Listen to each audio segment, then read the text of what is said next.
आतंकवाद और राष्ट्रवाद।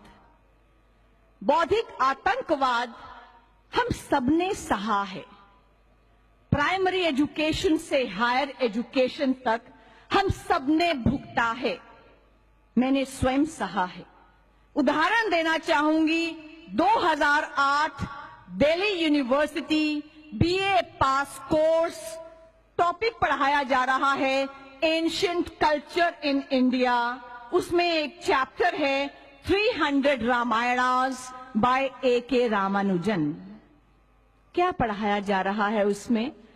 उसमें पढ़ाया जा रहा है कि भारत का एंशिएंट कल्चर कैसा था। पहला वाक्य क्या कहता है?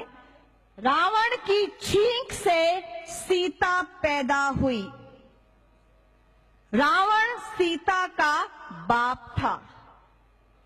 रावण ने गर्भ धारण किया, 8 महीने के बाद उसको छींक आई, उसके नाक से सीता पैदा हुई।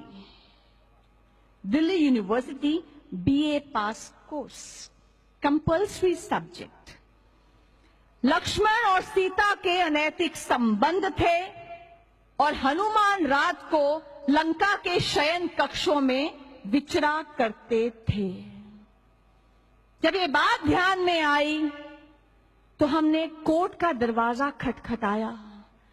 हमने कोर्ट से कहा कि ये इंसल्टिंग है, डेरोगेटरी है, डिफेमेटरी है, it has to go. Court told us, why don't you be more tolerant? Court ने हमें कहा कि ये एजुकेशन का मामला है, यूनिवर्सिटी का मामला है, कोर्ट इसमें इंटरफियर नहीं करेगी। हम सुप्रीम कोर्ट गए। सुप्रीम कोर्ट में chief justice K G. Balakrishnan, no no no no no no no, we can not interfere, university has to decide this.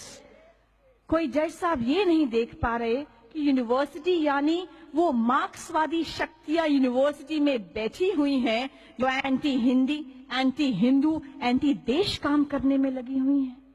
हमने एक लिबर्टी ली सुप्रीम कोर्ट से कि हम जाएं और वाइस चांसलर को ये बात बताएं। बार बार लगातार हम लोग वाइस चांसलर साहब के पास गए। उसके बाद एकेडमिक काउंसिल में हम में से कुछ राष्ट्रवादी प्रोफेसर्स ने इसको एजेंडे में डाला, उठाया और इस चैप्टर को कोर्स से सदा के लिए हटा दिया गया। यहां तो तालियां बजी। तब क्या हुआ? तब राष्ट्रीय न्यूज चैनल से लेकर राष्ट्रीय समाचार पत्रों की हेडलाइन से लेकर न्यूयॉर्क टाइम्स और बीबीसी तक क्या कहा गया? Saffronization of education, talibanization of education, expression right to speech under threat in India. अभिव्यक्ति की स्वतंत्रता पर आघात हो रहा है। कौन कर रहा है ये आघात? ये आघात कर रहे हैं हिंदू फ्रिंज एलिमेंट्स। सहा, चुप रहे।